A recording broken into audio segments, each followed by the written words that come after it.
a podcast to honor the gods. This better come with a sacrifice.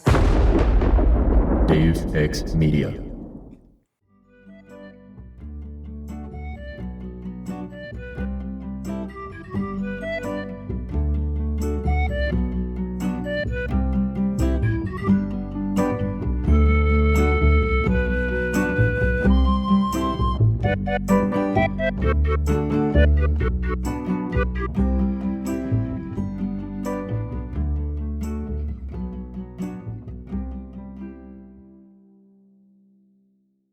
I guess it wasn't the largest arena I'd ever been in, but it seemed pretty spacious considering the whole place was underground.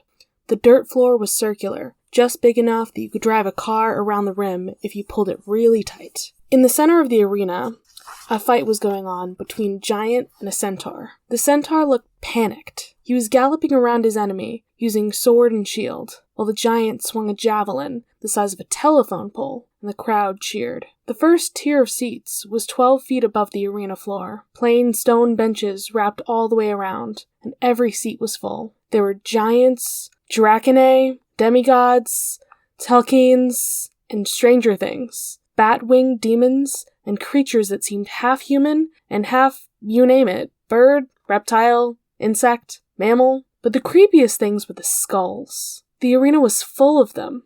They ringed the edge of the railing. 3-foot-high piles of them decorated the steps between the benches. They grinned from pikes at the back of the stands and hung on chains from the ceiling like horrible chandeliers. Some of them looked very old. Nothing but bleached white bone. Others looked a lot fresher. I'm not going to describe them. Believe me, you don't want me to. In the middle of all of this, proudly displayed on the side of the spectators' wall, was something that made no sense to me. A green banner with the Trident of Poseidon in the center. What was that doing in a horrible place like this? Above the banner, sitting in a seat of honor, was an old enemy. Welcome to Of the Eldest Gods, where we discuss Rick Riordan's role as our godly parent. Hey yo, I'm Raye from Cabin 12. And I'm Charlie from Cabin 13. And I'm Andrew from Cabin 7. Surprise. Oh my goodness! Oh my goodness! It's only taken like 4 books for... Yes. Almost 4.5. Yeah, for me to realize that Andrew's actually read Percy Jackson and to finally get you on. I could be wrong here, but I think that it was a very innocent on your part mistake, because I think someone asked someone else if I knew the books. Like, I think like someone asked Tina or someone asked Haley or someone asked someone other than me. And I think that they thought like I didn't know. And I know them not incredibly well, but I like definitely not as well as I know like certain other series that we don't need to mention here. But I have read them all before, so it was very fun. It was a recollection and getting to like relive plot points that I vaguely remembered. Me too. So that's what this whole podcast is. I'm so glad. I know everything, and then everyone else is just like, oh, now I understand things. I remember things. Yeah. And I'm just like, yep, I agree. Yeah, exactly. You just sit there and you're like, "Yep." Tell me. It's like working with kids, right? Where one of us will be like, "That's what I do." I know something. I have a fact. And you'll be like, "Okay, that's wonderful. Tell me your fact." And we'll get like 50% of it right, and you'll just be like, "Yeah, okay, but not really." It's what I do for my job, so like I understand. Y'all are the toddlers now, so. I have always been the toddler. My friends know this. So it's just my default. Exactly. You're the toddler who tells dad jokes. Yeah. So, Andrew, since this is your first time on this show in particular, you want to tell the people your pronouns and some of your Percy Jackson history? Yeah, sure. I use he, him pronouns. I've read this series I want to say in about 2 weeks. Like, I know the last one was either just about to come out or it had just come out or something like that. And when I was going to community college, I used to always go and study at public libraries. And like there was like a big display when it came out or something, and I remember seeing the display and thinking like, hey, I'll give it a try. And like I said, I just ripped through them. And these books are incredibly bingeable. Very much so. Very much so. And it's funny because when I knew that I was going to be on here, I got the audiobook for it because I had a bunch of Audible credits. And at first I was like, well, I've got some time, so I'm going to listen to the whole thing. And I ended up doing that. I just like ripped through it again, and it's very fun. I don't know why I never came back to it though, which is weird. I think I might have to start from the beginning again and dive back in. Heck yeah. Start from the beginning again and then catch up and then be like back to where y'all are and then follow through. That'd be fun. Ooh. Do it. Yeah. Fun little a listen along. Myself. And then listen to the podcast as you go along. And if you don't hear any update on this, that's because I succeeded on it so well that I just thought it would be bragging to talk about it again. So that's what's going on there if you just never hear about it again. I'll believe you. Absolutely. Well, Raye, what is this chapter that we read this week? All right. Well, in this one, this is the one where Percy's brother duels him to the death, which is an excellent chapter title. Andrew, we like to critique the chapter titles. Yeah, that is something I had completely forgotten about until I started listening to it again. And at first, when they were so literal but vague at the same time, I was like, what is this? And then this one, it was obviously duels his brother to the death. And I was like, I wonder what's going to happen. Call me intrigued. Exactly. I'm so interested. What is this? What could it possibly be? Because like there's the side of you that wants it to be kind of symbolic and maybe like, ooh, maybe it's going to be really clever. And nope, it's pretty on the nose. That is a thing that literally happens. Yeah. Yep. That's what's great about it. I think that a new thing that we should do is come up with our own alternate chapter titles. And oh no. My suggestion for this one is Percy Gets Into Bondage. No!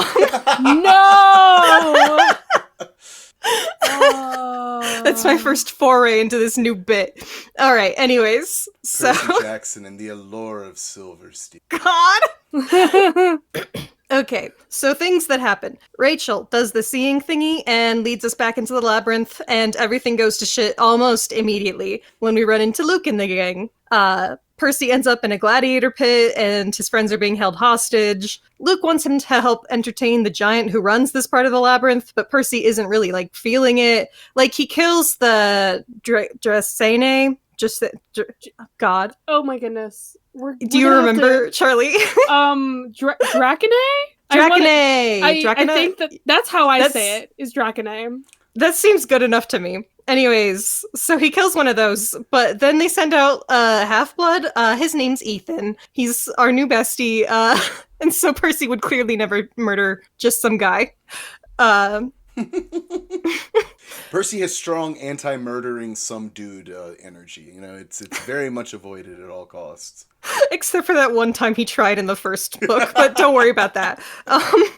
So Percy challenges their host, the giant Antaeus himself, but he has some trouble because that guy is made out of sand. Eventually, with the help from some intel from Best Girl Annabeth, he gives Antaeus an extreme wedgie and stabs him in the tummy. And then, unfortunately, Percy didn't think this through very well, and he's still surrounded by monsters. Fortunately, though, Mrs. O'Leary is a very good dog and saves them. Ethan joins the party, and they get the heck out of Dodge. Yay! Woo! Heck yeah. It's a chapter. Am I actively looking up if we pronounce Dracene right? Of course not. I'm trying to, but there's a plant that has a very similar name, so I literally can't. It doesn't look... It looks like Dracena. Dracena? I think Dracene is probably the easiest way to... Right. That because feels right. It's one of those words that's also, technically a K if it's Greek. That's so silly. It's a she-dragon is what it basically is. That's what theoa.com is telling me. We've done them before, but... So anyways, there's a Dratini on the field. You're not wrong. Okay, now my Chrome is freezing on me. Oh god, I've had internet problems a lot recently. I had to call them today. Disgusting. Oh god, there's nothing worse than having to call help support, because especially in like this day and age where we all know that those poor people just have that terrible job, and so you can't even like you're trying to like hold back the frustration because you don't want to be mean to them because it's not their fault. Yeah. Oh. It's like, I just need you to know I'm very frustrated right now, and please don't take offense. I'm not mad at you. I'm just randomly going to talk very loudly for no reason. What you gotta do as a customer service person is like spin that into like commiseration. You're like, you're frustrated. I'm frustrated for you. We're frustrated together. If they treat me this badly and I pay them money for something, I can only imagine how they treat you, who they pay money to. Am I right? Oh my And then you can like goodness. try and help them out. Be like, I will only be satisfied as a customer if you commiserate with me and say how bad this company is. Wow. I got it sorted. I think Theoi just like did not like my computer. There were too many ads on that website. God. All right. Well, we can finally get into our myth section with the man who invented this pun for this very podcast. Thank you so much, Andrew. Way back in the day. Way back. In case you missed it, But Oh, it heck feels so yeah. good. all It's right. like sunshine on your skin. It just feels nice. Yeah, it does. All right. We're going to talk about Antaeus. Okay. We're chilling on this Wikipedia page, and immediately this man's name means opponent. Oh, nice. Perfect. Thank you. Beautiful. Clever. Wonderful. I oppose. Sure. Okay. That's what his name means. I think we all know all that we need to know about him, but we'll continue on. Guess who defeated him? Take a wild guess. I would have to go. Maybe could it be Hercules? Hercules? Oh no, wait, no, Heracles. Heracles. Yeah. Because that motherfucker's everywhere. Everywhere. Yep. He's the McDonald's of ancient Greece. Yeah, you can't pull up to any place and not see one. It's disgusting. Just get It's away. terrible. Awful. And he is in fact the child of Poseidon and Gaia. Yeah. We don't have a description on like how that happened. It just Let's that's be all we honest. got. We know what's gonna be, though. It's gonna be some bullshit, stupid metaphor about, and where the waves lapped upon the shore over and over, the creatures came from within. It's gonna be gross and wrong. I mean, it's probably maybe it's worse, maybe it's better than Hephaestus and Gaia's child and how that came to be. Because like some of his stuff just kind of like fell on the earth, and that birthed a child. Oops. That's it. that it's wonderful. How lovely. You gotta be careful where you spill when you're a deity, apparently. You just can't spill on the earth because then There's the part of us that always loves giving Greek god and goddesses shit for how lustful and stupid they are regarding their lustful activities. But at the same time, I can't... there are drastic consequences for having sex at any point of life. I can't imagine the drastic consequences then involving things like accidentally creating cross species. I think I would just have to look at it as an activity and be like, I don't know if this is worth it anymore. Because, like, you're not going to accidentally create something lovely, right? You're not going to accidentally, like, oh no, I spilled my seed and created a being of pure light that does nothing but cure cancer in babies everywhere it goes. No, it's going to be like, and then the she-devil arose from my spilled seed and hunted down those who could provide medical services free of charge. That's really what the demon did. Like, it's just bad. It's too much possibility of creation. it's not great. Well, okay, we have more family for him though. He married a goddess, and he had maybe a couple different daughters. There's a few options, and one of them got with Heracles. Funnily enough, so I want to know what's happening in there. Like, is there does that have anything to do with their wrestling match that caused his death, or like is that unrelated entirely? Because it might be unrelated. There is no way that's unrelated. That is a terrible father who opposed every bit of freedom for his daughter, and his daughter was like, "Hey, Heracles, you know how like you like to show up and do that hero thing? This guy sucks." And he was like, "That guy sucks?" And she was like, "This guy sucks." And he was like, "Well, like, is he strong though? He's really strong, really strong, and he sucks really bad." I really doubt you have to do much to convince Heracles. Yeah, honestly. I mean, well, let's talk about it. Antaeus just challenges whoever passes him to a wrestling match.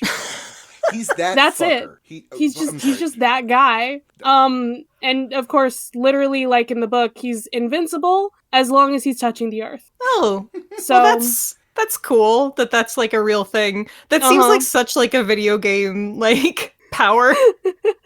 I'm surprised that like they didn't go full Greek myth though, and like have it be that he's invincible as long as he's walking on the earth, and so he fills his shoes with sand, and you must first rip his shoes off while lifting him in the air. Like, go full stupid on it, you know? Don't stop halfway. I mean, you know, they could have gone that way, but it's a kid's book. Yeah, it's a kid's book where he gets lifted off the ground and crushed.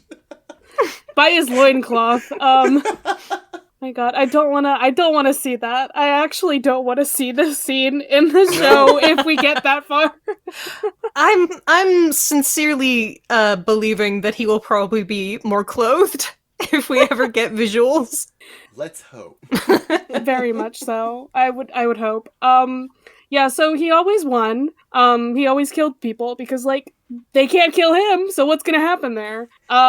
He does in fact have yeah. I was gonna say I do love the fact that like he challenges people to fight to the death, and they still have to include that he wins every time. It's like, well, I figured by process of elimination, yeah, if he continued to do this activity, I could fill in the blanks to assume. I mean, I also feel like that's just like murder. It's not really a contest anymore. It's just straight up murder. Yeah, because it's not like I doubt he's gonna just be cool with it if you're like, no, thank you. Yeah.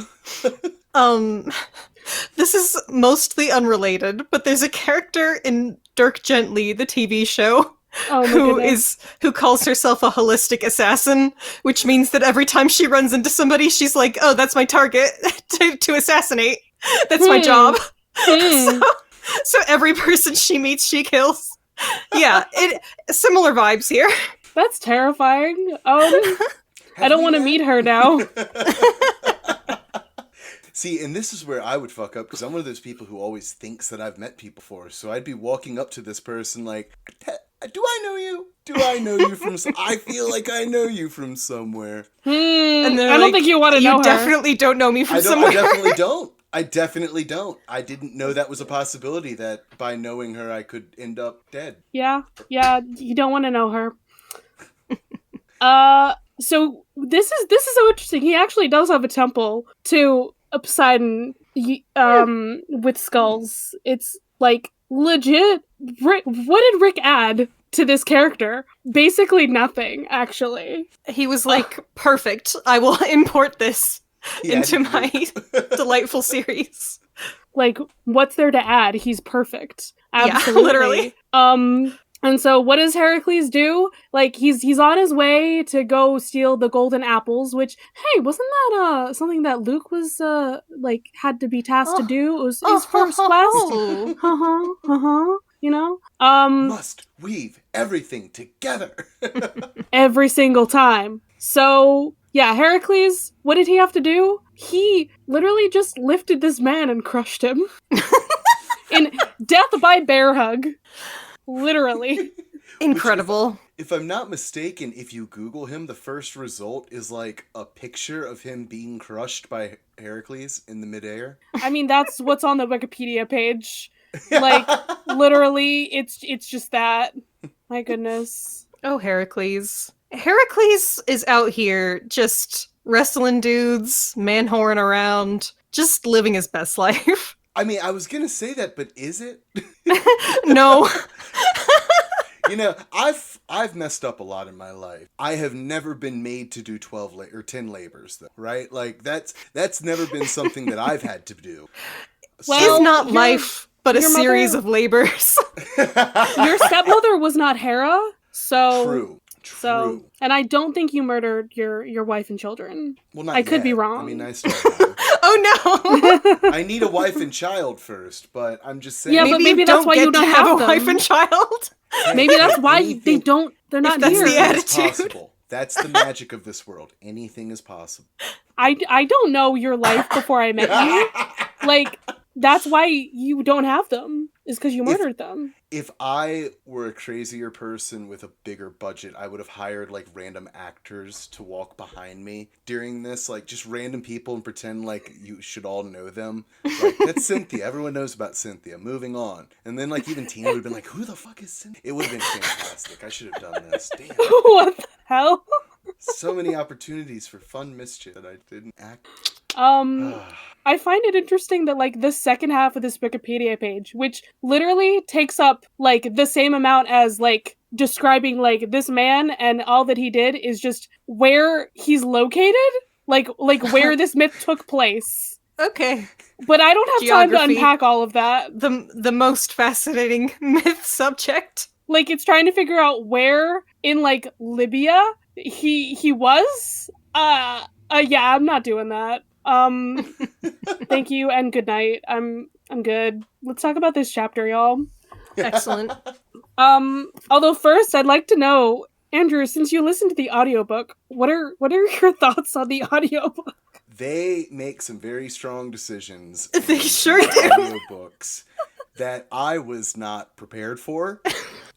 No one is. I'll be honest, when I first started listening to them and they got to Tyson and I was like, this is uncomfortable. And then like it got to a point where it wasn't so much uncomfortable as it was like just odd. Cause like once again, I understand the idea of like trying to stick to source materials thing or whatever, but like I don't know. It just seems really weird. Like the voice actor, it's hard to describe it. The way they do their voices for any character is just very silly to me. It's very silly and very unnecessary. The extent to which they both try and change their voice, but also can't change their voice as well. That's an interesting bit. I don't know. It just turned out to be quite a bold decision to do the audiobook. More bold than I thought it would have been. Sometimes you have to take wide swings, and sometimes those wide swings fucking knock out the umpire. And The more I hear about the audiobooks, the more I'm so glad I've never listened to them. Yeah, I don't know.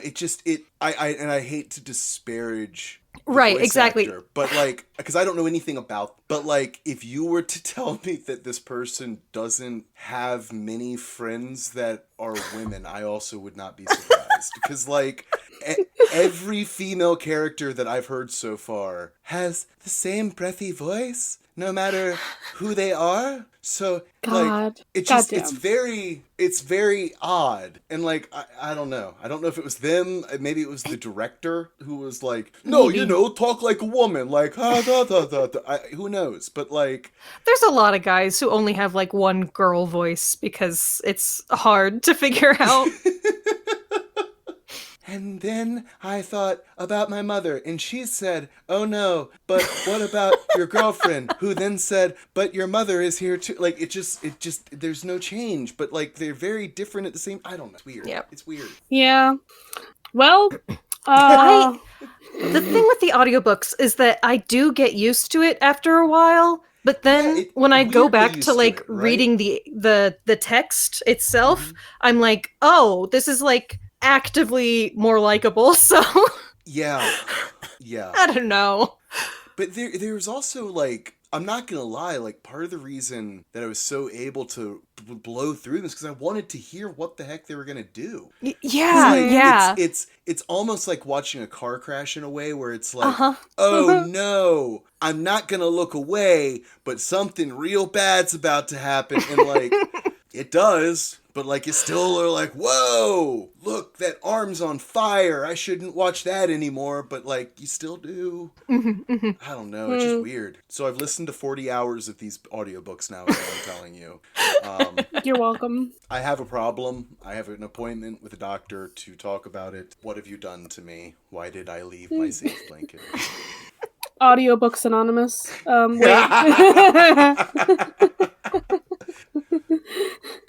Okay. Well, we literally pick up right where we left off last chapter.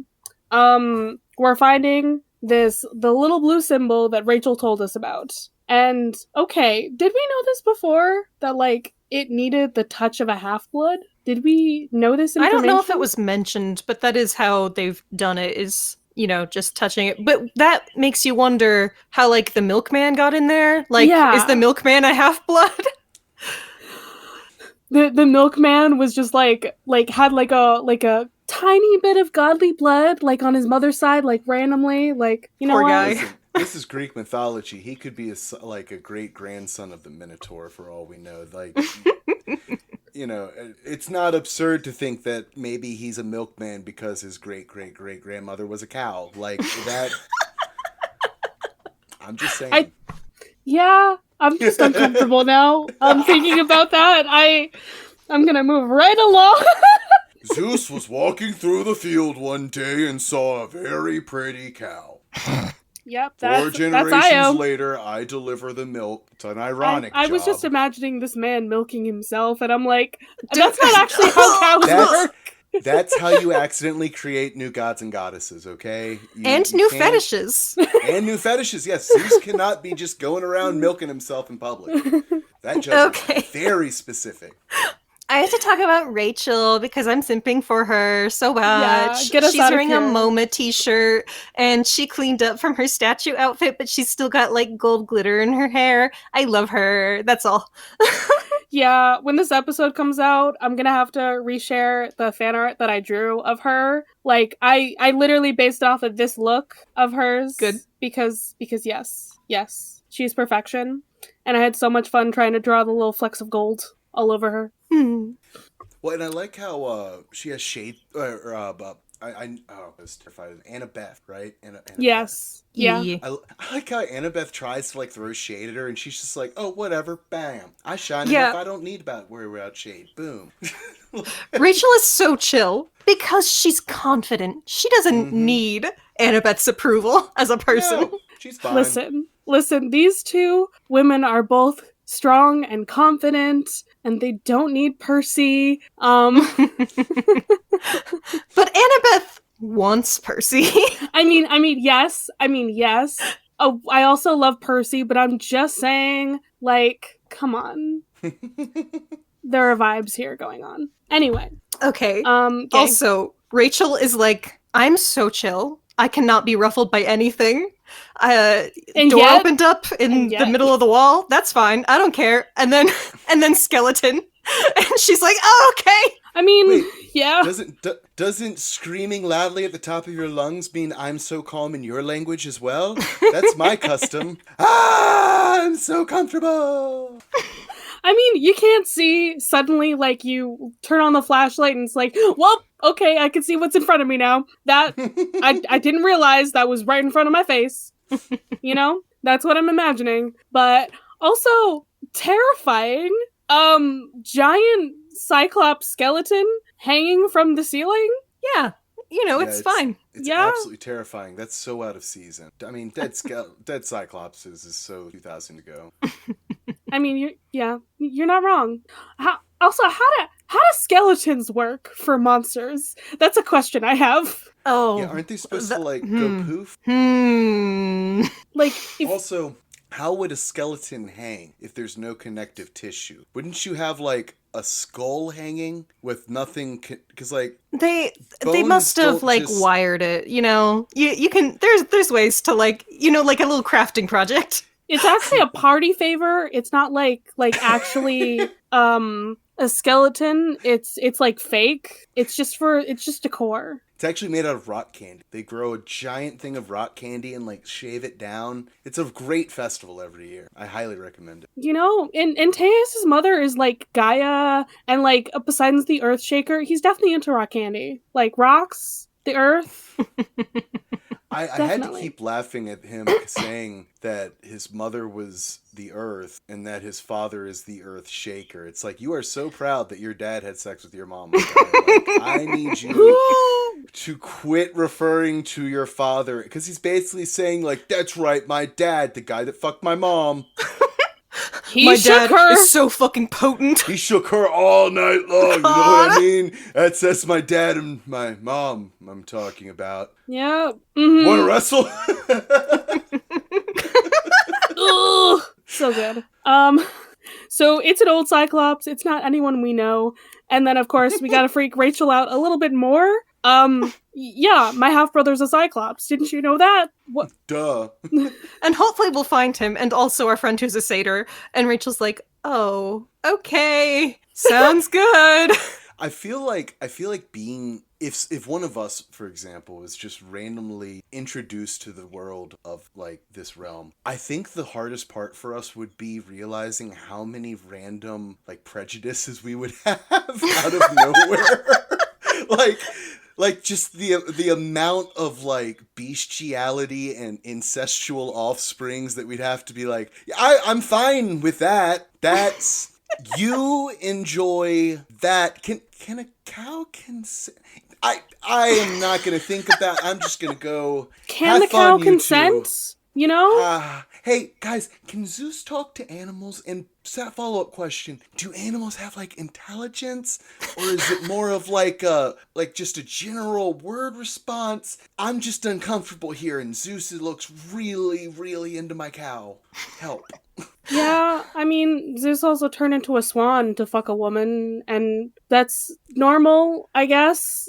Listen, he knew to turn back away from the swan after he was done. So, like, clearly he didn't just have the same levels of intelligence and capability as the swan. Right.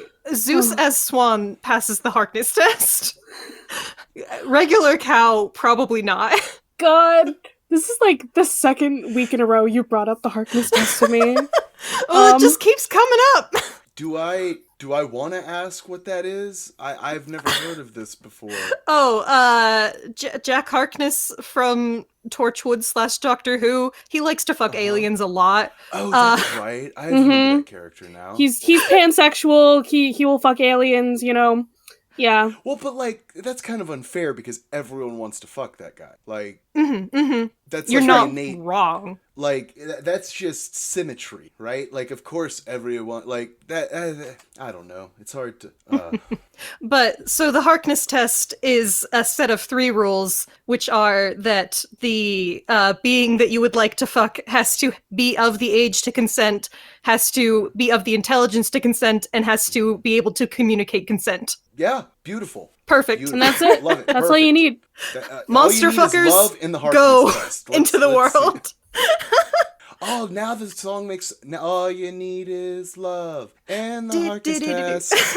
All you need is love. Oh my god. I'm enjoying myself. Thank you for inviting me onto your podcast. Oh, I'm living in delight. I'm so glad we brought Andrew here for this time. Okay. All right, let's 2 pages in. Let's go. Incestuous Greeks. Well, let's see. We're going through the titles. Okay. Rachel and Annabeth are like, wait, but we gotta go this way. Wait, but we gotta go this way. And Percy's also like, but that other way. Like, you're both wrong. Everyone is wrong here except for Rachel. Rachel knows where we're going. Hey guys, remember how we brought her here for like one specific reason that she could see this thing we couldn't? And Annabeth's like, I guess. Yeah, like Annabeth. I think we should go this other way. Annabeth's but this architecture should lead us to Daedalus. And Percy's like, oh, this looks like the path our friends went on. Let's go there. Basically, like Percy and Annabeth are trying to use facts and logic, which is not how the labyrinth works. No, and they still haven't figured that out. It totally is just a vibe check. Guys, we're trying the same way of deciding that we did before, and it's not working like it did before. What is Which this? is that it never worked. We But changed yeah. nothing, and nothing changed. But yeah, Rachel's like, those vines do not vibe. Raye, what is it in D&D? What's the vibe check? Which stat is that?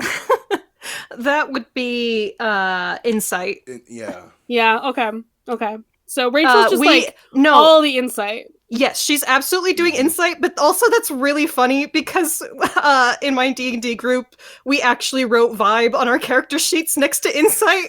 Good. We do vibe checks sometimes. Good. I love that. I absolutely love that. That's fantastic. As you should. So yeah. So she's just got like a 20 on that.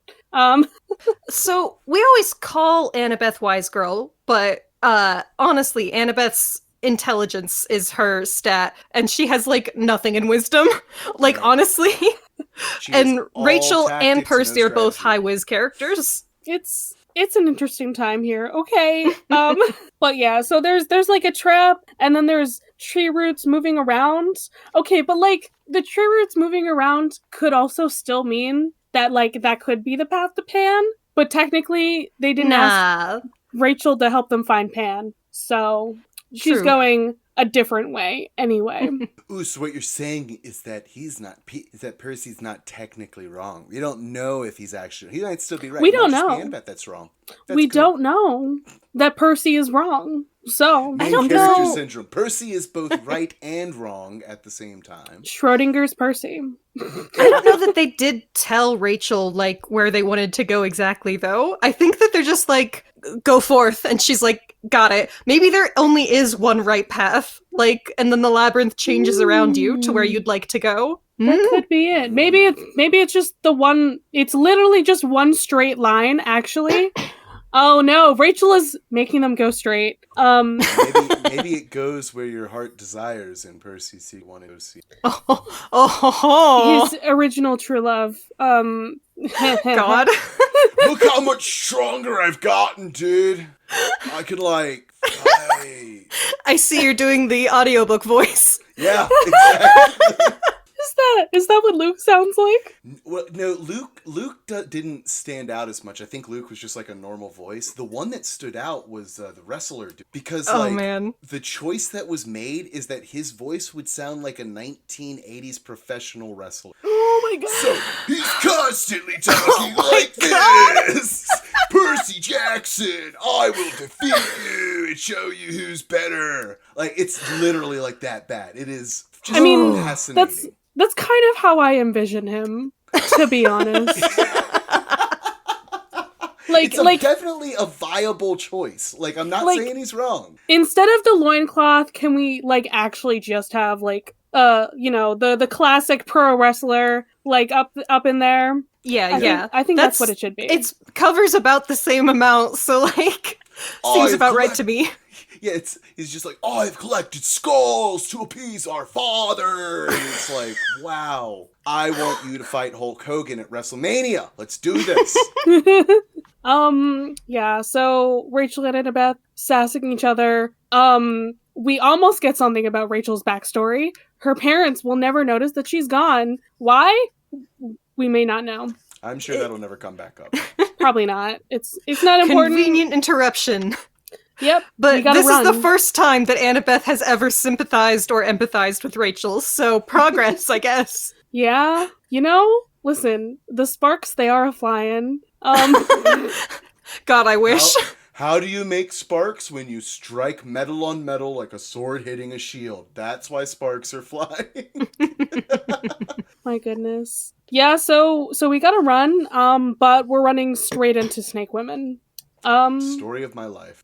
Yeah. Andrew, would you fuck the Snake Women? No, I don't. Snakes. What? I know that they are beloved by many. They are not for me. There's some primal gene in my brain that still like sees that type of movement. Run or kill. It's like very Valid. It's very distracting.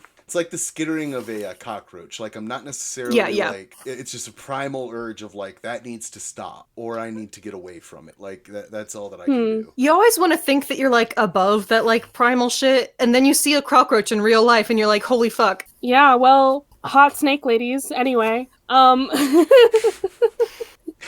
And also Kelly, like the hot emphasis on that because she's got fiery hair. Cheerleader is here. Yeah, don't, you know, maybe I'm just showing that I'm in my 30s now, but I don't like the fact that they keep having to remind us, like, and cheerleader. It's like, okay, so a child. That's what you're saying. Like, I know Percy's still a child, but like... She's immortal? Like, is she a child? Or is she not? Yes. But now we're no. getting into that Twilight weirdness about, like, what is age if you're frozen in time? She's an ethereal being. We actually don't know what age she looks, to be honest. We just know that she's dressed in a cheerleader outfit. Well, oh my god, now I want she to did look get like... into a school, so yeah, presumably not that old. She used the mist to appear like a human person. So when she's not a human person, does she even look like that age? I want her to look like the worm from SpongeBob, like just chocolate. Like that's what I want her to look like in her cheerleader outfit. Chocolate. I always hated it. It's the one thing I can always remember from SpongeBob. I had one shot, and I took it, and it was perfect. Yes. Yeah. One SpongeBob reference. Well, as Kelly says, they try to fight her, and then immediately just like, nope, she's grabbed Rachel, and they can't do anything because she has their mortal.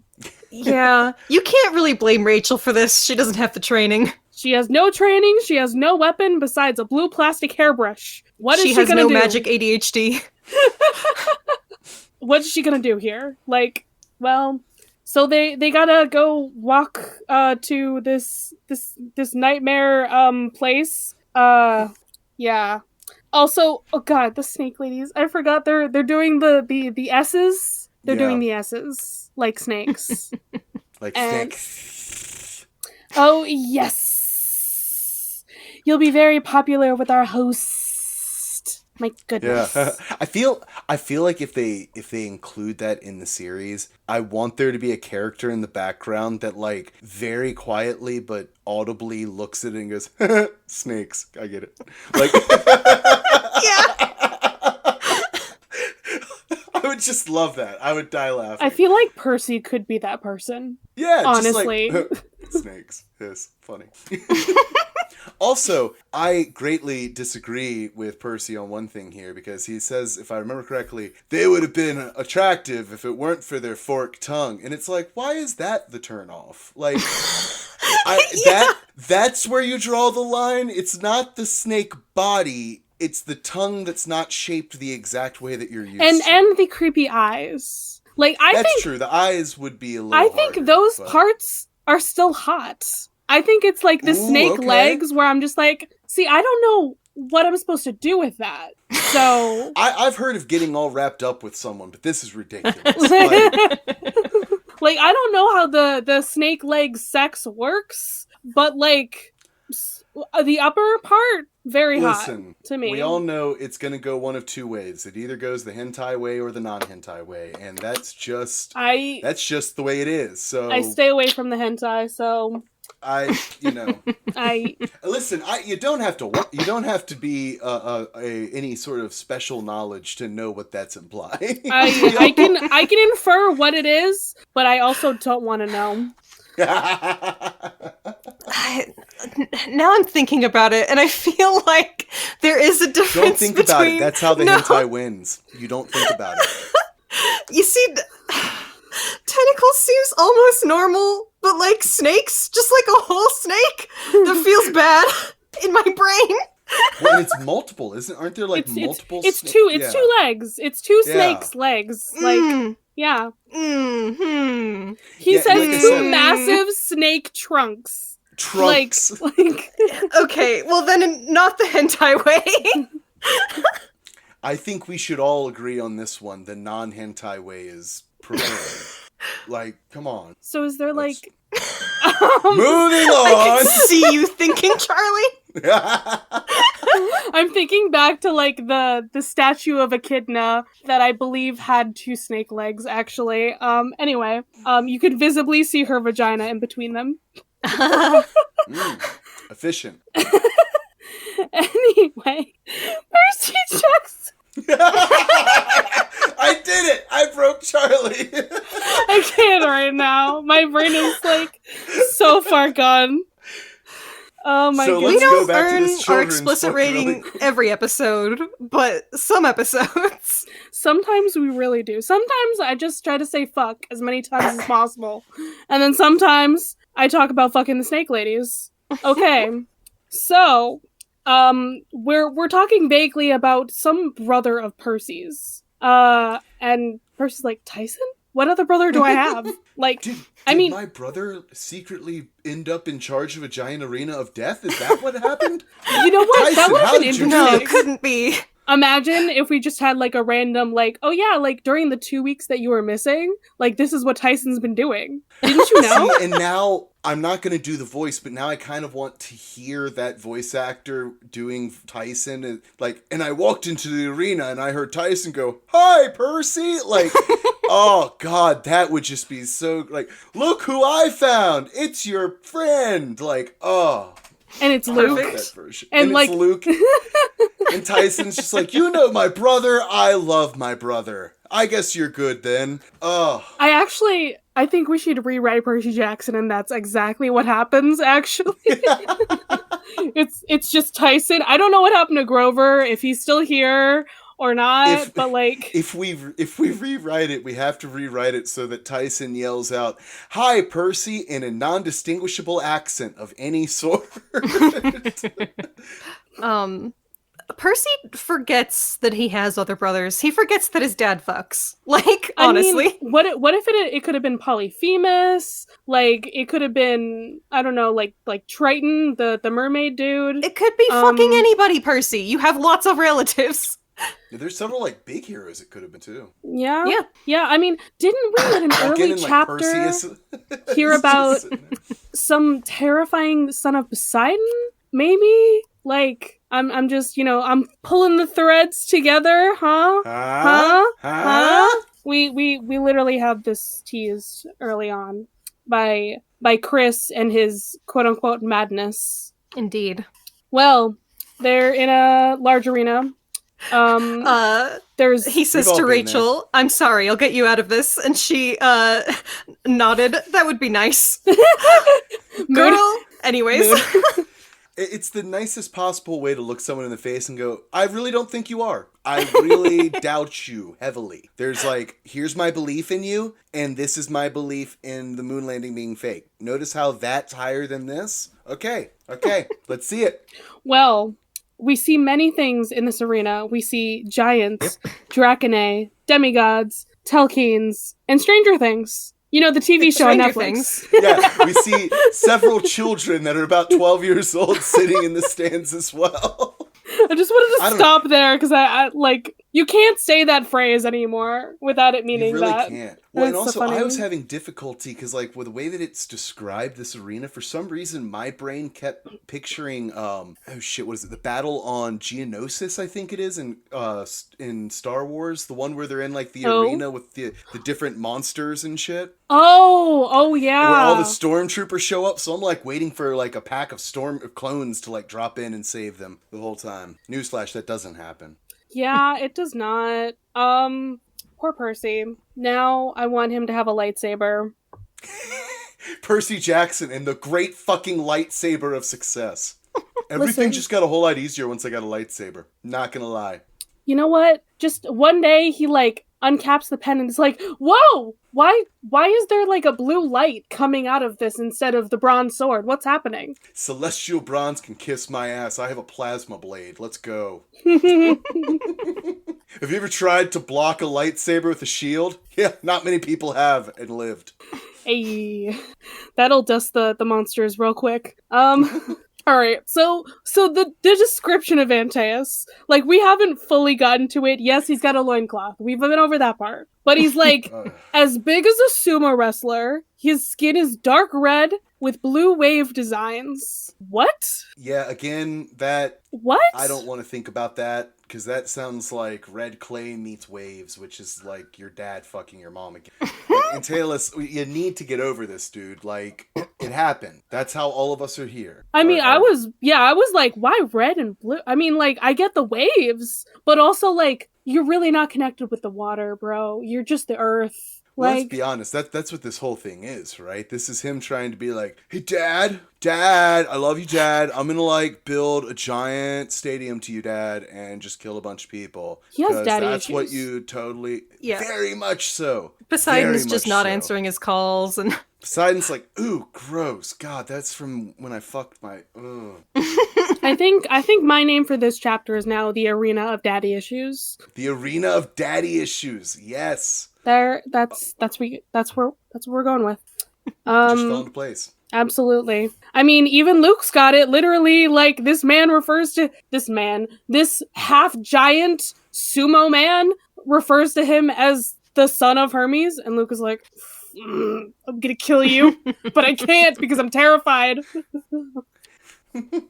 My goodness. So, okay, everyone except Annabeth has daddy issues in this. I mean, don't Annabeth they? does have daddy issues, but, like... That's true, too, but they're, yeah. Yeah, So, yeah, basically everyone has daddy issues of some sort in this arena. listen. Annabeth's just the only one working on her daddy issues in, like, a healthy at all way. It's still my one question I have for Rick is, like, do you have daddy issues? You must. He's a junior. He's got to have some daddy issues in there. It's baked in. Now all that I want is for, at some point, Percy to sing a cover of Daddy Wasn't There by Austin Powers in the show. God. When it comes out. Like, Dad was there. Well, maybe it will happen. A boy But can dream. Maybe it okay? won't. Okay, we're literally doing the thumbs up, thumbs down thing. My God, yeah. I feel like in an early episode of the show, Taylor talked about that. I want to say that this was a conversation, but I remember nothing from it. So I cannot say on whether that is an accurate thing or not. So It is hilarious, though. I accept it. I will have you know that as someone who took 4 years of Latin in high school and was in fact president of their Latin club, that we were taught that we actually have it backwards. That, yeah, like, that's what I thought it was. up meant that you actually died. Like, yep, kill him. Yeah. Down meant like, nah, don't kill that one. That's what I thought it was. That's what I heard somewhere. So That's also good. okay, good to know. Talk about Centaur. talk about something that you really have to go over before you go out there, right? Like, the first time that you throw a gladiatorial event, you got to gather everyone out and be like, okay, I know you're going to have a lot of adrenaline pumping, you're going to be nervous, but remember, up means, and everyone's like, don't kill. No, it means yes, kill them. They die, not they live. Come on now. We really don't want to mess this up, guys. We've gone through this 1,000 times in training. You do not want to accidentally kill someone, okay? You're going to be fined like at least $10. It's going to suck. My goodness. This poor centaur, fighting a giant. I'm sorry for him.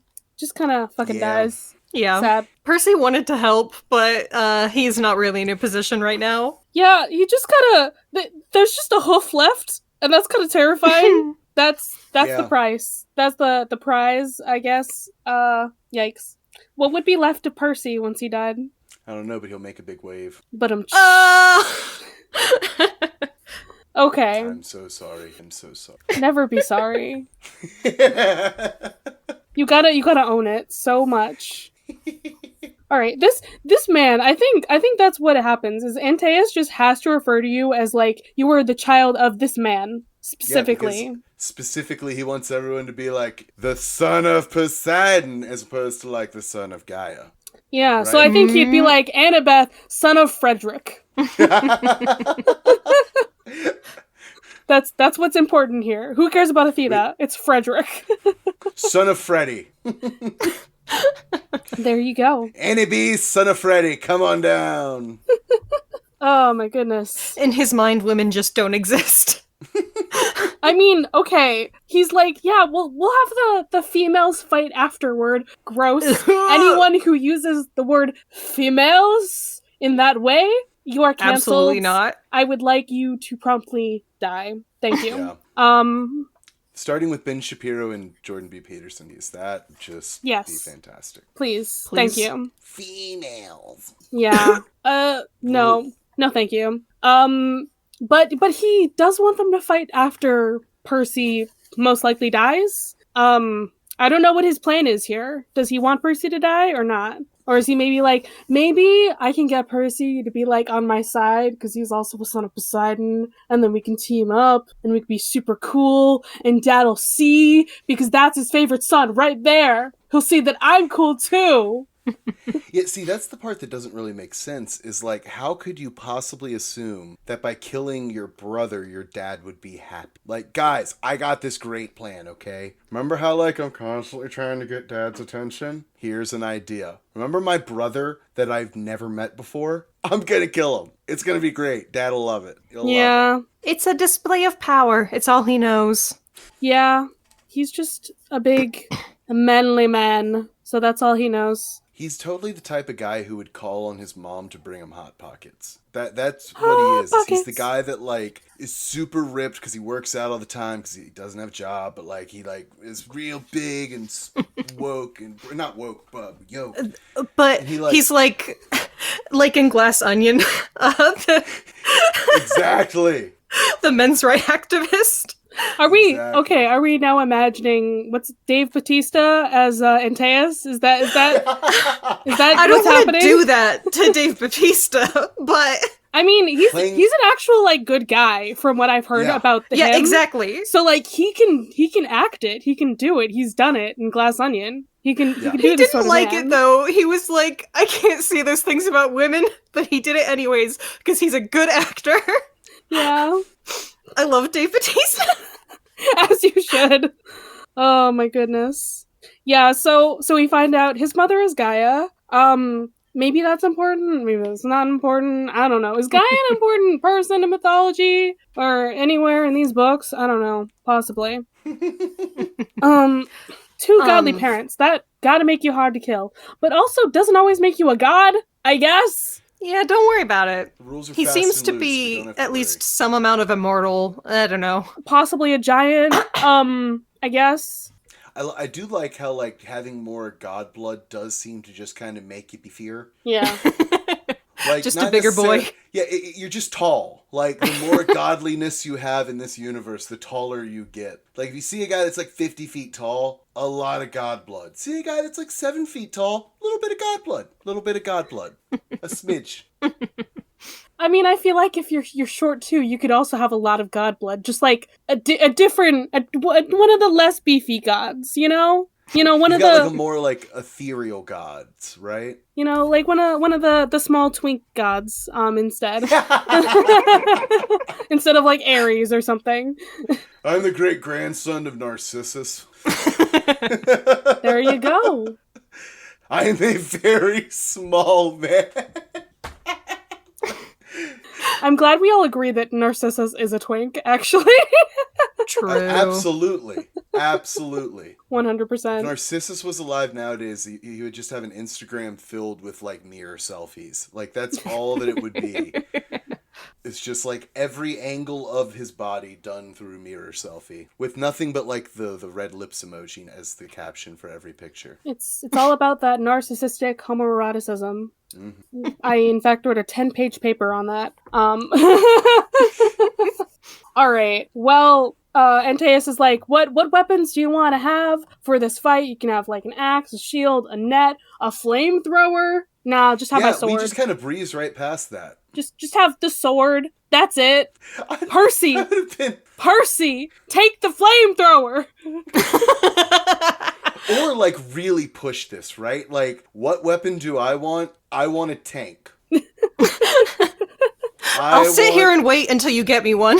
I want an M1A2 Abrams tank, please. Thank you. Oh, and an instruction manual, because I'm going to get in the tank and take a while to read the instructions of how to run your ass over with my tank. It's a tank. I choose a tank. Imagine Percy gets a tank, and then that's it. They all get in the tank when they escape, and that's how they go through the labyrinth. They just, like, take down the labyrinth, like, this tunnel is just by his tunnel. ride for the rest of the book. That's how you survive the labyrinth, honestly. They ask what type of weapon he wants. A random, like, the sun hits Percy's eye. He thinks back to that Japanese anime he saw before going back to camp, and he's just like, a Gundam, please. And he's just like... Listen. Gets in the Gundam and just, like, slashes the whole audience away. Absolutely. I think this is how you win. Like, you guys... Percy Jackson, the Gundam rider. These guys are offering whatever weapon he wants. So why not just take it to that next level? Okay? Yeah, but instead he's just like, Riptide. My trusty sword. He has the most practice with it. It's fine. You don't need practice with a Gundam. You just need a Gundam. I think it that's all is you nice need. to see that Percy and his dad have a better relationship now than they did at, like, the beginning of the series. Percy's like, how could this be a temple for my dad? My dad's a nice guy. He's never asked me for a Father's Day card, much less somebody's skull. Weirdest thing to compare it to. How do I measure how nice my dad is? That is such a Rickism. What? I swear we've read this part or something where, like, Percy thought about getting him, like, a tie or something for Father's Day, right? You're right. I still think he should have. He definitely should. I mean, where do you ship it? Like, to Olympus? But, like... He's in your heart. Just like how he shipped Medusa's head once. Like, I mean, Olympus is, like, that goes to Zeus. It doesn't go to Poseidon. But, yeah. Well, insult to injury, like, make Zeus deliver it. Percy gets real lazy. He just walks through the boardwalk and starts tossing shit out and being like, "Here, Dad." It'll get to eventually, so... Percy gets arrested several times for consistently littering into the ocean from the boardwalk. They're like, this guy keeps throwing these old shields and swords and animal carcasses. We're taking him in. And he's like, no, guys, behavior. It's an offering. It's fine. It's for my father, the prince, the king of the sea. I mean, the practical thing is you ask Hermes, but, like, also Percy could just ask one of the narrates. He'd be like, hey, yo, you helped me that one time, like, can you, like, help me, like, send something to my dad? Thanks, cool. It's just this tie. That's it. Maybe it's like a Christmas card situation too, where it's like, instead of, you're like, hey, if you take this, you can put your name on it too, right? Like, if you're willing to take this to Dad for me, then we can be like, Percy, and you can write your name, right? Yeah. So it'll be from both of perfect. us. Absolutely. My name will be first. That's the stipulation. My name is first. Percy is the headliner, featuring. We'll give you a featuring credit on the card. Absolutely. So Percy has to defeat this Draconidae. She's got a trident and nets. Okay. I'm so confused by this weighted net thing. I don't remember this. I know nothing. Classic. I know nothing about gladiators. What is this weighted net? So I actually do know some about this. A lot of the gladiator styles go back to, like, the traditional, like, fighting styles of certain regions. And so a lot of the coastal regions would have fighting styles with nets and shit because of, like, the fisherman influences. So they'd be like, I fight with a trident and a net to represent all the fishermen in my village. At least that's what I remember. I mean, like, that seems very cool and very, very Poseidon-ish. Like, for like, what's going on here. So, like, why doesn't Percy have something like this? Come on. Just saying. Percy just gets yoked from carrying around this giant weighted net everywhere that he goes. Instead of, like, the little pin, he's got, like, a backpack with a 50-pound net in it everywhere he walks. I think he drops it, and then he's, like, super strong, like Rock Lee. A monster shows up and is like, how will I know? Oh, well, clearly you're Percy. Your calves are the size of most people's thighs. So I'm guessing you have that weighted net of Poseidon in your back pocket or backpack. I mean, someday we're gonna have to do like a D&D episode, but I'm pretty sure I gave Percy like a trident and a net as well, because like he ended up being proficient in them. So I'm like, they're Poseidon things. That works. Yeah. Let's give him more weapons. Why not? I tried to give him a Poseidon thing. I ended up putting him on a horse. Turns out a horse isn't a good weapon. Well, you can't attack with a horse. That's what Grandma always used to say. Well, but the horse can't attack itself. The horse can attack, yeah. Oh my goodness. So, yeah, Percy kills before it was called. Oops. Oh well. He's not a good gladiator. No, he's not. Percy, we've all been there before. You get excited and you just kill way too early. Oh no. Darn. And now we have to fight this boy. I mean, he's older than Percy. He's like 16, Percy's like 14. And he's got an eye patch. So that means he has a tragic backstory. Yes, very much so. I mean, he's also trying to join an evil Titan army, so like probably.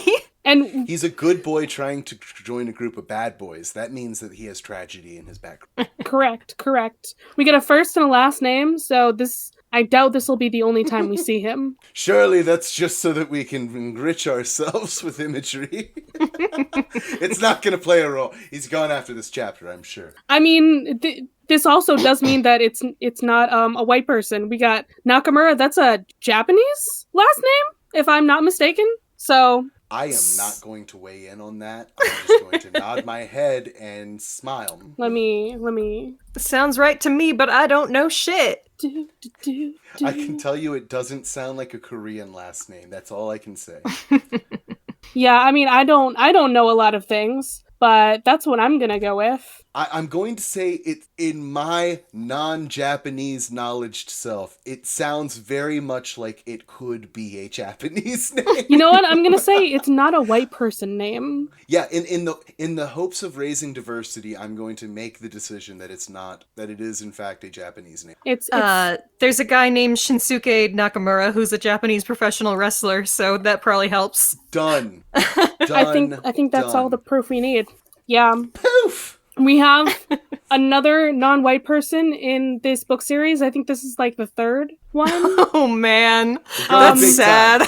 We have that one random kid in Percy's school. We have Charles Beckendorf, and we have Ethan Nakamura. There you go. I think I want to say that's not that everyone 3. else has to be white. Not that everyone else there's a few has characters to be. who I don't think have been described in that kind of way, but these are the 3 confirmed characters that I can recall. Yeah. It's real good!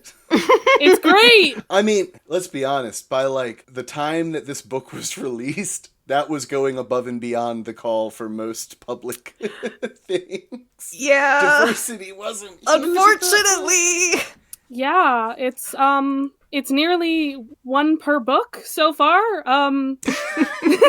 Just under 1 person of color per book. Wait, Zoe was a person of color, right? Yes. Let's just say yes. I think the way she was described sounded like a person of color. Yeah, she's described as like Greek, so depends on how you think of that kind of thing, which sounds like political Persian? mires that I don't want to get into. Oh no, you're right. I forgot about that. So I'm gonna say that she's yeah, maybe Well, not that European. normally, right. Persian nowadays, you're talking like Iran, right? Yeah. Yeah, she was kind of coded as Middle Eastern, but like, yeah. Again, it's not great. She was Middle Eastern, but not all in your face about it. That's all we got, was that she looked like a Persian princess, and then we kind of like left it alone. I have always said that Rick came into this series like trying to celebrate diversity. Like that is the literal point, was to have representation for people with ADHD and dyslexia. And like he just expanded his range further on as he got like more mature and more politically like knowledgeable. You know, and the fact that he has always like matured more and tried more with every book. You know, I'm willing to give him credit for that. But yes, absolutely. Pretty sad Well, so far. it's also important whenever you're, and I know the way that I love to rip into a certain other book series that I've podcast about. Haha. It might be weird to hear these words come from my mouth, but it is important to remember too the time that these things were published, not to forgive sins, but to just kind of put explanation around it, right? So like, Yeah, context is always important. right, the person in that time in, you know, the mid to late 2000s, who's intentionally making you know that a person is not a white person, is more of an act than it would be in 2023. And that's a great thing. That's a great thing that is no longer enough to qualify as a diverse book, right? But like in its time, yeah, it's uncomfortable to admit, but you know, just like 15 years ago, that was a big step for most mainstream, you know, stuff. Yeah. Brick, you tried. But you've gotten a lot better now. So, hey, you're doing all right. How old is Rick? He's an old white man. What is age? Is it like 50s? Gotta be. Richard Russell Riordan. His name is Triple R? Yes, Richard Russell Riordan Jr. Now that sounds like a man with father issues. Exactly. Yeah. I'm telling you, he's a junior. He has to have daddy issues. What's your I name? hate talking about it because I feel Junior. bad. But like I don't want to like judge, but I'm also like, sir. Anyway, he is almost 60. My goodness. So yeah, he would have been like 45 when he was writing. Probably like close to 40 when he was writing them, you know? Next year, not this year, but next year, he will be 60. Oh my god. Wow. Oh my god. That's gonna be like a thing. And the TV show's coming out next year, right? Right? Delicious. Man, please don't turn out to be an awful person. I so hope so. I so hope he's not. I hope Rick's office at the TV show is nothing but glass walls all around. His office is visible from any angle in the building. My goodness. Yeah, so Percy fights Ethan. This like random half-blood kid, I guess. He has to prove himself to join up. Unclear what that's all about. But like, did everybody else have to do this shit? This seems like a lot to go through, Ethan. To join up with I think they're hazing you. With Luke's side? My assumption? Yeah. I'm being annoying here because we're a spoiler-free podcast, but also like, well, no, that's the implication. Like, that's there. That's in the text. It was never officially stated. I guess. I kind of thought it was implied. I gotta prove myself. Why? Because maybe he has daddy issues like everyone else here. Perhaps. We are in the That daddy is issues arena. explicitly written in the text. So even though Ethan has armor on, Percy's way better at defending, I guess. Yeah, it is kind of written in a way that, like, I can see what he was going for, but the reality is it comes off kind of like, and this wouldn't even be a challenge for Percy in any situation, but especially not right now.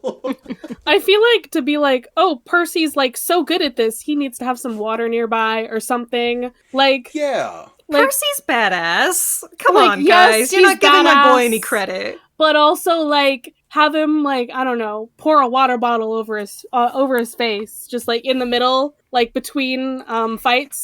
And Annabeth, like, just chucks an Aquafina bottle, like, into the middle of the arena before the Nakamura fight. That'd be great. No, I think she's more of a smart water gal. Oh, absolutely. Glacial. Yeah.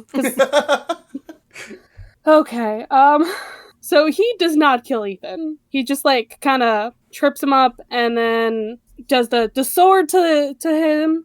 He's like, no, I'm not gonna kill him. I'm gonna A harsher save your story life. would make him. You know, that's what you do in a gladiator arena. You, like, force your characters to make horrible decisions. But Percy Jackson, he is my good, precious, pure boy. He would never. How dare you even suggest? Listen, this boy, once again, I will say it, he is a Hufflepuff. He is so badly a Hufflepuff, okay? He's that weird crossover, the hero puff, where you get a little bit of Gryffindor mixed with a whole lot of Hufflepuff. He's just a good boy, and I love him. So Percy's like, well, you know what I'll do? I will goad this giant guy into fighting, because that's what I do. I always like to goad these people into fighting. Wait, fucking guys, Ares, fucking plan. Atlas. Every time. I just came up with this awesome plan. You're gonna love it. Percy, don't try and fight the giant dude. I'm gonna fight. Wait, what? Anyways, Percy sees a huge man and he's like, oh, I need to challenge him to a one-on-one fight. I need it. Listen, I'm telling you, one of Percy's highest stats is charisma. Okay. Am I wrong? Am I wrong? You are not wrong. He has a special effect where he automatically gets to roll with advantage for stupid decisions.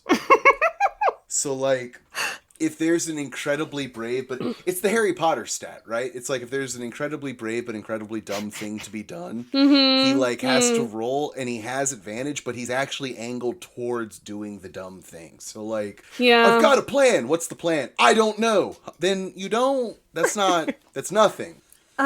Percy has high charisma, but not the kind that makes people like you. He has an aura of pissing off adults. It's just like, you look at him and you're like, oh, you are a little shit, aren't you? Yeah, absolutely.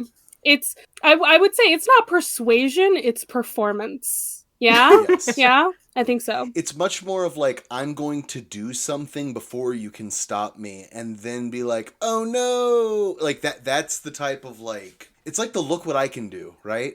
Like, Percy's just like, look what I can do, and like, run out and like, why are you fighting a giant? Why? And Percy's just what like, else is he gonna do? Oh no, I guess I'll have to fight for my life. Like, okay, we all know where you wanted to go, Percy.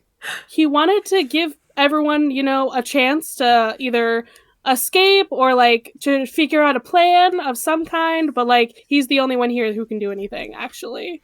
So... Don't worry, guys. I'm gonna fight my brother and show my dad that I'm better. I mean, I'm gonna cause a distraction while y'all can figure out the way that we get out of here. And this distraction has nothing to do with my daddy issues. Yeah. Alright, so Percy, he goads him into it, and this guy's been wrestling since the first, word, I'm trying to look deathmatch or whatever. I'm trying to look it up. Pancratian, maybe? Yeah, something like that. Pancratidian, I think. Pancreas. Well, Pancratude is the fighting style, which is wrestling plus punches and kicks, essentially. So, Pancratution? Pancratution, yeah. That's it. So something like that. It's wrestling, but, like, older. It's wrestling, but extreme! Extreme! You may have thought wrestling was already extreme, but... Well, and literally, like, it basically was the WWF, right? Because it's like wrestling, but you can do whatever the fuck. There's no rules. And also you're naked. Well, yeah, right? It's like wrestling. Yeah. And also you can crush a man to death with your bare hands. Right, it's like wrestling. But, like, there's also... I'm just saying, you gotta imagine, like, Heracles and Antaeus, but they're also fucking naked while they're doing this wrestling. Listen, I wrestled for 5 years of my life, and I can tell you, it would not have been worse if I was naked the entire time. Like, it would have been weirder, but it wouldn't have been worse. Why is wrestling fascinating take? It's the most homoerotic thing. Because it's wrestling. The whole point of wrestling is I'm going to show you how much more manlier I am than you by controlling you and putting you in a position you can't get out of. I think it's foreplay. That sounds kinky. I think that's just foreplay. Like, that's all it is, babe. I did it for years, and let me tell you, it never eluded me how homoerotic it was. That was very clear to me the entire time. Well, good to know. Antaeus is a very gay man. Okay, so, hey, we did it. We have sworn upon the river Styx this time. We did learned it. a lesson. We did it. Percy, doesn't you're really so work. smart. But like, he still tried. Well, no. See, he learned that you need to do the oath. Now he's going to learn the lesson here is make sure you understand who the oath should be with. Right? Or Like, he really just should not have killed him. Like, once he had him in the chains, like, what is he gonna do at that point? I think you won. I mean, I don't know. It's not like Luke would have taken the oath either. So what? Right. What do we do? Yeah, here? exactly. So the only way is to make Antaeus keep his oath, which you can't really do if you stab him. He probably shouldn't have done that. Is You my could have take. just left him in the chains. Yeah, just leave him. well, and also it's not like because Luke was named ref. Which, first of all, why do you need a ref if there's no rules? Just for the wondering. kill thing. That Yeah, seems for to be the only thumbs job. up, thumbs down thing. Yeah. That's it. Well, and then the second part is he was actively about to send his guys in to chop down Antaeus, right? So it was like, we're gonna reset the match, and Antaeus isn't gonna consider that a loss because he's never lost, so he's gonna like keep coming at you. Unfortunate. I think the reality is he kind of had to kill him. Like, I don't know if there's any way to like, unless you constantly want to keep wrapping him up until he gets tired of being free. Like, Yeah. Until he stops getting off on They just take the chains off of the ceiling. I think at that point it's just like there's no more chains in the ceiling. We're done with this. Antaeus You ruined my sweet decor. He spilled too much of his essence, and now he can't continue to fight anymore. Oh, The chains, not that essence. they called it forth from me. God. What? Sand. Don't be dirty. He's talking about sand. Gosh. You can believe what you want to believe. Yeah. I don't like sand. It's rough and it's coarse and it gets everywhere. Antaeus is just sitting there like wide-eyed with his eyebrows raised like, yeah. This has been an episode. Charlie gets it. No. Charlie's saying that they don't like, yeah. No, Antaeus, just no. Stop it. Antaeus the sex pest. That's what we're fighting here. Now I miss the snakes. One last gross thing about this man. He has wave patterns in his teeth, like you do. like etched into his teeth. How? Literally how? I mean, I think it's pretty clear how. Like, but Someone why? etched them into his Why teeth. is this the thing? Well, Daddy might notice me if I put waves on my teeth, because The man has a bit, he has an aesthetic, and he's devoted to it. You have to respect it, at least a little bit. He must well, have. and let's be honest, he's had thousands of years to have terrible ideas of how to please his father. Like, maybe the first 100 years or so, you stick to the things that you would expect, like succeed in life and do well and find happiness for yourself. When those stop failing, you start getting a little more creative. You, You're like, you well, start maybe getting if to I- wave teeth. Yeah, I'll build an arena full of skulls to your name, Daddy. And then, like, after a few thousand years, you're like, I will carve your symbols into my teeth. That way, everyone will know. You know what? Maybe he's just like, Poseidon hates me because I can't like swim. Actually, I think that's the problem here. He's mad because he can't swim, and so he thinks his dad hates him. So wait, this raises a great question. If he just, like, walked into the ocean, so, like, weighted himself down so he's always touching the earth, but he's underneath the water, would the sand start coming out of his mouth? How would he be prevented from drowning at that point?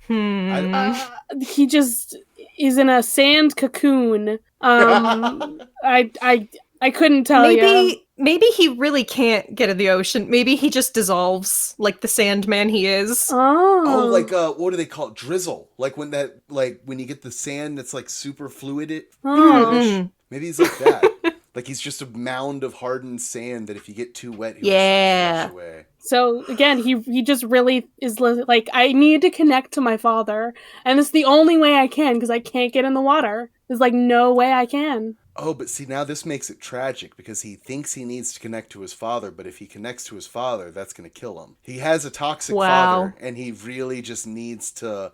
now it just... Yeah, Charlie, you made it so sad. You're welcome.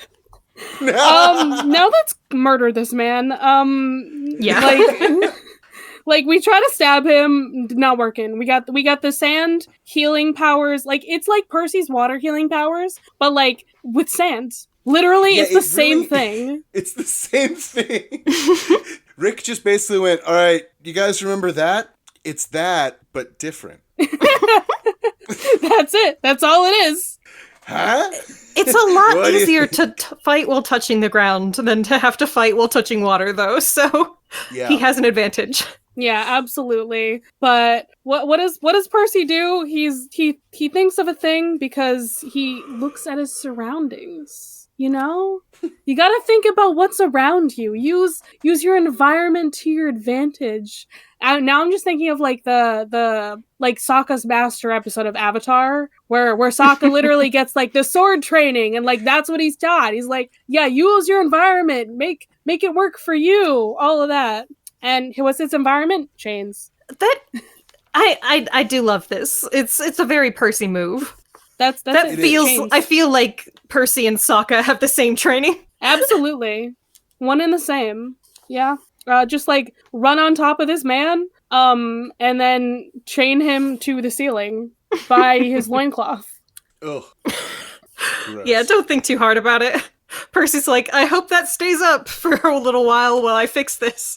All I'm saying is I know that, like, classically the fantasy, like the fantasy hero of the jungle always has a loincloth. I'm just here to say I don't think that's ever a good idea of clothing. It gives no protection. It's not actually sexy because it's just going to smell like junk funk the entire time. Mm-hmm. Like, it's not a great option, but it gets idolized and such. And I think we need to be more honest with each other about the real downsides of wearing a loincloth. Yeah, no loincloths for me, bro. I'm good.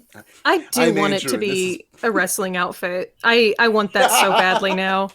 See what what if we went with like the Mexican wrestler instead? The luchador. Yeah. Ooh. What if we go all out with With that? a mask and everything? Yes. Could be like And a it's wave like- pattern mask? Yes, Fuck wave yeah, man! patterns. Yeah. That's my reread of this. That's how I do it.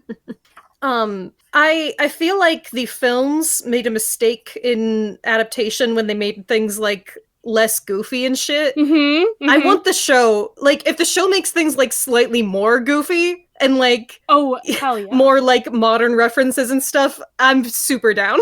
It needs to be goofier. Like it should also be like, you know, just better in other ways. You know, more conscious of certain things. But also, yes, please goofy. Please make it just fun and enjoyable. Fun and inclusive, right? Yeah. That's what you're going for with this series. The show has to be fun and inclusive. Like, you know, that's all it's got to have. It's got to have the dad jokes, but also like be respectful. Yep. We stand. So Luke is trying to get this guy down, but Percy killed him. Oops. And Whoops. and Luke's not gonna honor this. So, but he'll spare. And Percy's like, I knew you were gonna fucking say that, you asshole. Which, like, normally when I read that line, I'm like, yeah. But this time it's like, well, fucking duh. Yeah. Literally, this guy has never been honest to you in his entire existence. Why the fuck would he start? Yeah. He'll spare Annabeth, but like Percy, Rachel. I find it fascinating that Luke seems like really gung-ho for Percy to die this chapter. Like, Hey, You if know- you could just do that for me, it would be great. He's just done with this kid. He's like, can we get someone else to be the kid of the prophecy? I'm so Yeah. over him. he actively hates Percy at this point, which, Oh, yeah. was not how they really started out. Yeah. No, he's just like, this kid is gonna foil the plan. Like, absolutely. So it needs to be someone else. Can we get rid of him? Imagine being in your early 20s and your rival is this 14-year-old. You're what, 21, and it's a 14-year-old against you. Like, come on. Which, like, no one's gonna like this scenario, because let's say it's going really well. You've seen someone that you're attracted to, and you start hitting on them, talking about how you're a demigod, and then your great rival shows up, and it's a child. Right? Some Like, kid shows up you're and he's at- like, You're at You the bar. asshole. You're having some beers with this person. You're really connecting. You're like, you're being flirty, but still clever, like you're nailing it. And then like you hear, "Oh, excuse me," and you like look over and like 14-year-old, like Your he's date's standing like, at the door. "Who's this, your kid brother?" Yeah, And the you're like, "No, bouncer, that's like, my mortal enemy. He's here to kill me." That's my rival. We're gonna have a fight now.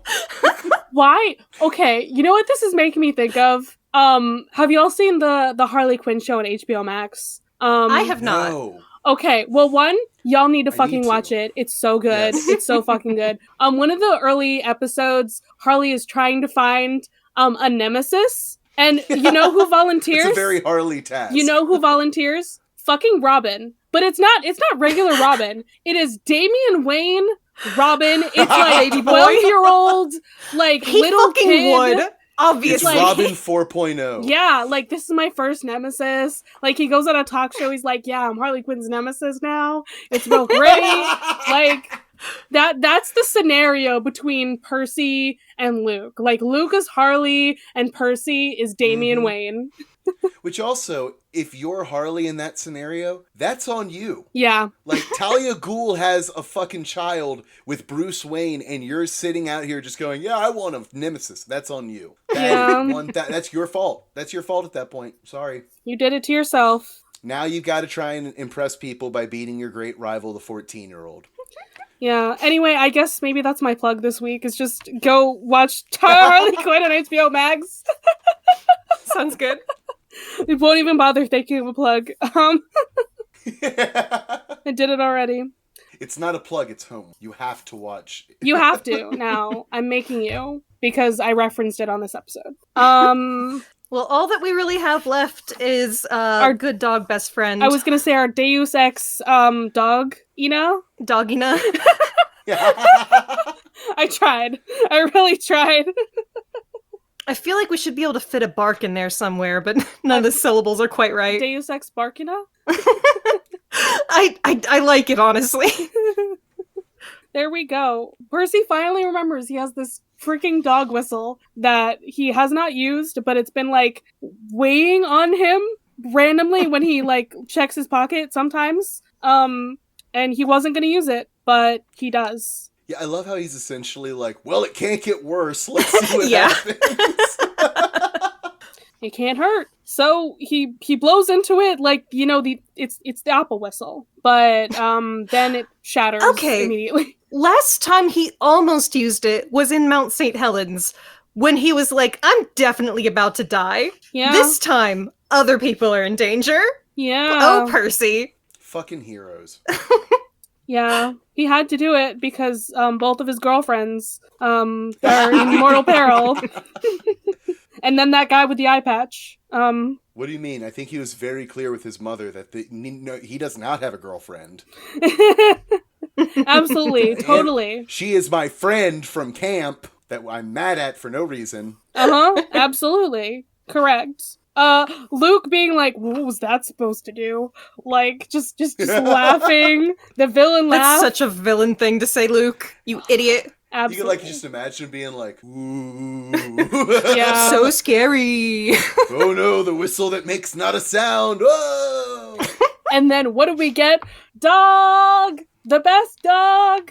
Puppy. I love her. I want her. Get me a Mrs. O'Leary. Now. Imagine taking a nap on a dog that big. Like, we're taking a nap, like, on Soft. top of each other. Like, you know, we're just, like, wrapped in each other and soft. That sounds like the good pressure stim. Yeah, I need it. Anyway. All right, this episode's so fucking long. I'm just gonna cry because I'm thinking about this dog now. But they like, get out. Wouldn't a hellhound be like a little bit warmer than a normal dog too? Maybe. So like you like lean perhaps. against it and it's like even more, it's like a warmed pillow as opposed to just like a slightly warmed So pillow. instead it's like your dog is like you're lying in the warm laundry pile. Like Oh my yes. god. that's what it is. Oh. So it's a weighted blanket, but it's also a heated blanket. Yes. Oh, also Ethan is there. Yeah, they all escaped. Ethan included. Our team of heroes, and then like the guy with the eye patch. And now we have pirate. Yeah. That's a chapter, folks. Andrew, thank you so much for coming and joining us. I hope that Charlie and Raye, I hope I didn't completely make you hate me so much that I never get to come back, because this is way too much fun. Absolutely. So. We hate you This so was much so excellent. that we need you to come back, actually. I would never say such a thing. I delight in your presence. This was so much fun.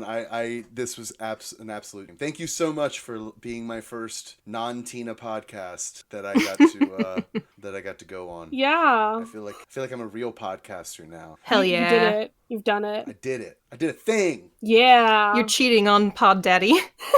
Shh, don't tell. Well, Andrew, I mean, I know you and social media are a fun time, but if you'd like people to find you anywhere in the internet or like other podcasts, maybe? Perhaps. I have been known to show up on a podcast called The Restricted Section. Time here and there, I will show up. If you really want to interact with me, there's a chance about once every 6 months I post on the Discord. I show up. I get confused and frustrated because I'm an old man, and then I leave. But if you want that, I think that's a Patreon subscription away, and you can have that access. So definitely make sure to do that to say hi to me, because I don't exist online. Yeah, basically that's it. Yep. That's what you get. Andrew's great, but Andrew is a recluse. Yep. Big mood. Well, I'll tell you what. If you really, I almost don't want to say it. I have a YouTube account, not with any videos of me, but I go and I go online and I make comments on certain videos. Interesting. And if you know enough about me from my other appearances on podcasts, I will tell you that if you guess my area code and something about who I am, you will have my YouTube username and be able to see those comments. And now I'm terrified because someone might have to do that. But holy shit. we shall see. Oh my God. You'll have to let me know if someone emails you and it's like, this is Andrew's YouTube account, because at that point I'm closing it. So one person. I can't believe you just encouraged our listeners to dox you. Oh my goodness. Someone's gonna go find you and stalk you now. You're welcome. And it's really not difficult. It's not difficult at all. You didn't have to keep going with this. You could have stopped and like... Well, now, I'm not gonna lie, like, I started saying it and I almost stopped myself and I was like, no, this will be fun. See? Okay, alright. Holy shit. I'll leave it in the podcast. All right, plugs, boys. I have very strong opinions as well. So, like, you'll see it and you'll be like, that's definitely Andrew. Andrew, what media would you like to plug for us that you think our listeners would enjoy? So I've got one that it might be a little bit weird, but we always go for weird. A lot of it. So there is a YouTube channel called OSSC, and it is reactions of like 20-something people from Korea reacting to like shit from all around the world, right? So like there was one that I saw the other day that was really endearing. It was them reacting to like LGBTQ characters in Western animation, right? And they were like seeing like kids cartoons with this stuff, and they were like really positive about it, saying that they wish they had more of that type of stuff. It was just really cool to watch and very interesting to see a very different society. So I recommend OSSC. Coolio. I've already given my plug, clearly. Go watch Harley Quinn. I should rewatch that at some point. All of us can this is now a Harley Quinn podcast. It is. I mean, God, I think it took me like till a month after to realize there was a Valentine's Day special episode, and my God, it was like so extra, like, oh man, like Harley Quinn episodes go like wild, but like that episode I'm like, oh, did they do Harley and Poison Ivy? I mean yeah, it's we've been going for Harley and Poison Ivy for a while now. They've been a canon couple for all of season 3. Okay, hell yeah. Yeah, no, it was the fact that there was some love magic going on, and Ivy's pheromones got out of hand. Oh boy. And then Bane became gigantic, and fucked a building, or actually like most of the buildings in Gotham. That's all I'm gonna say. You know, when you said that there was love magic and then Bane got gigantic, I thought it was just going to be a dirty joke, but no, apparently he then fucked buildings, so wow. Yeah. You know how to tease, my friend. You know how to tease. That's where it went. And I'm just like, cool. Like, sometimes we go for things, and then sometimes we go for it. Like, sometimes we really swing away, Meryl. We really just swing away. I mean, that's the thing with the show is at least we got a moral out of it. We got something to go for that wasn't just like the dirty jokes. We got something, y'all. Anyway, continue on, someone else, please. All right, my turn. Is it I'm gonna Homestuck? go back. No, not this time. It could be, but I've been talking about Homestuck for weeks. It's all that I do right now is read Homestuck fanfiction. It's a problem. I know from the last episode that I listened to for coming on today that you both love it, but you can't fully recommend it because it's not positive. It sounds like I've been rereading the actual comic. It kind of fucking slaps. I think if you can handle Homestuck, you might as well go for it. There's some slurs up in there though, so be careful. It's really very 2000s internet. Yeah, but I was gonna say I was around in the dirty days of the internet. Oh yeah, I can read things that should upset me that just don't, because I've read the worst things that you can write. Since other people brought up Homestuck, I can say that Andrew, you make me think of two Homestuck characters combined. There is. Oh boy. There is an ironic guy who likes to use dirty metaphors, and there's a goofy-ass guy who likes to pull pranks. And I'm like, You are the combination of John Egbert and Dave Strider. Johnny Strides, nice. Hell yeah! Anyways, I think those are the only two characters I could have named from Homestuck as well. Just so you know. I wanted to go back to recommending literature from my childhood, so I wanted to say that The Princess Academy by Shannon Hale really fucking slaps. It's about a small mining village. It's got a lot of commentary about, like, economic inequality. What? The plot is that... I'm sorry, is this Princess and the Pauper? It turns out there's a child's version of Bridgerton. It's called The Princess. The plot is that there are like priests or some shit who decide where the new bride for the prince is going to come from, and they say that the region is like the area where only this small mining village is, and everyone's like, well, fuck, they don't have any nobles, so they have to make a little academy for them all to go to. I kind of love that. I'm not gonna lie. That sounds fantastic. Yeah, there's a lot of really intelligent commentary about economic inequality, and then there's like weird magic that really fucking slaps, like halfway through the book where you're like, oh shit, that was a thing, I guess.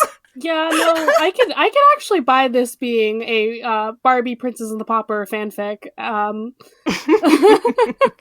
Anyways, I highly recommend it if you are still the kind of person who likes children's literature, which, like, you're listening to a Percy Jackson podcast. Don't lie to me. Children's literature slaps, okay? Like, just saying.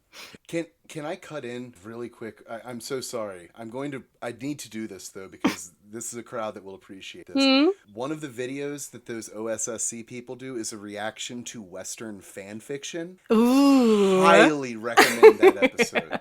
Highly recommend that. Well. Because, like, I'll just spoil one of the ones that they do is a pairing of Sherlock and John Watson. And it's like them reading it. Highly. I'm sorry to interrupt, but it just inspired me to. Yeah. Excellent. I will find this and shoot you all the link, and you can put that in the show notes. Fuck yeah, will do. Oh, it's fantastic. Amazing. Wow, we have to get out of here. This has been so long because we had going. Too much fun today. Too much fun on this podcast. Charlie, release us. I shall, in fact, release you. I need y'all to get out of my fucking cabin because I'm gonna go, like, I guess, chain up some, like, wrestler dude and then, like, stab him before he turns into Charlie Sans. has to wrestle in the pit. Like,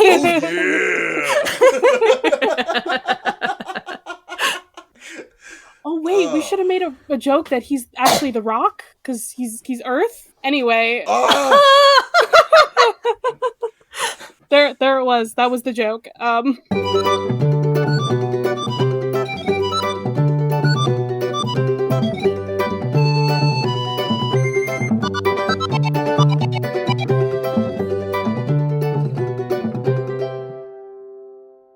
Hello, listeners! Editing Charlie here with a patron shoutout. If y'all didn't know, our $10 and up patrons now get a shoutout on the pod. So now, I get to shout out our lovely God Complex level patron, Matt. Matt is so wonderful and has been a supporter since we started the OTAG Patreon. Thank you so much for all your support, bud.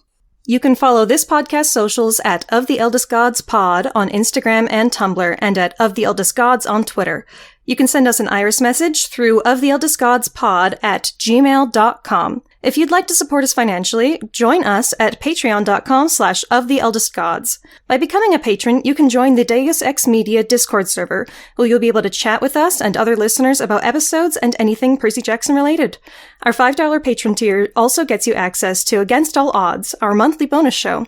There, we'll talk about a wide variety of topics, which usually have something to do with mythology. No promises. You can check out our merch store on Redbubble to find custom designs made by Charlie. Or if you cannot or do not want to support us financially, we'd really appreciate a rating, a review, or letting your friends and followers know how much you love the podcast. That really helps. You can find me, Raye, at HeyHeyRaye, spelled R-A-Y-E, on Twitter. If you want to hear more from me, check out Barbie Movie Slap, a podcast where my co-host Ted and I discuss Barbie's cinematic universe. That podcast Twitter is at Barbie Slaps. And you can follow me, Charlie, at GreenPixie12 on most platforms, but on Twitter I'm at GreenPixie123, which I'm totally not salty about. I also have an art Instagram at GreenPixieDraws. I sometimes do the YouTube thing on my channel, Charlie Mac. That's M-A-C-K. Our music was written by Isabel Strauss-Riggs and recorded and edited by Ian M. Riggs. You can find Izzy at Kane_I, that's I as in the body part, on Instagram and Twitter. She also currently makes video essays on the YouTube channel Kane I. Feel free to message her about making music for your project or editing your podcast. Of the Eldest Gods is proud to be a part of Deus Ex Media, which features great podcasts like The Restricted Section, a chapter-by-chapter Harry Potter pod with lots of spoilers all the time. What's up, potheads? I'm Christina Kahn, host of The Restricted Section, the Harry Potter Slander Harry Potter Book Club podcast. We are a raunchy, rambling, unabashedly pro-trans rights Harry Potter Book Club podcast hosted by a bunch of nihilistic millennials who are desperately clinging to childhood fantasies as a way to escape the monotony of our 9-to-5 work culture and the inevitable extinction of the human race at our own hands. Isn't it wild that this book series was spontaneously created by the gods and has no actual author? Welcome to the show. The Restricted Section releases episodes on Wednesdays. The Restricted Section can be found at Restricted Section Pod or at Restricted Pod across all the socials. And just to make it clear, fuck TERFs.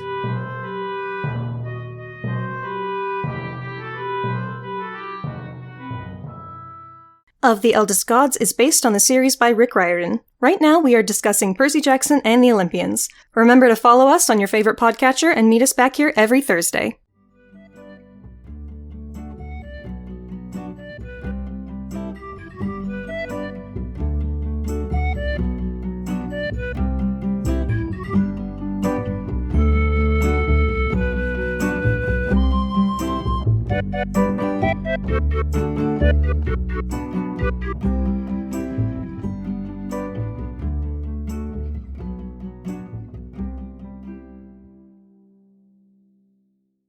I think that just needs to be on merch now. It's not incest, it's Greek mythology.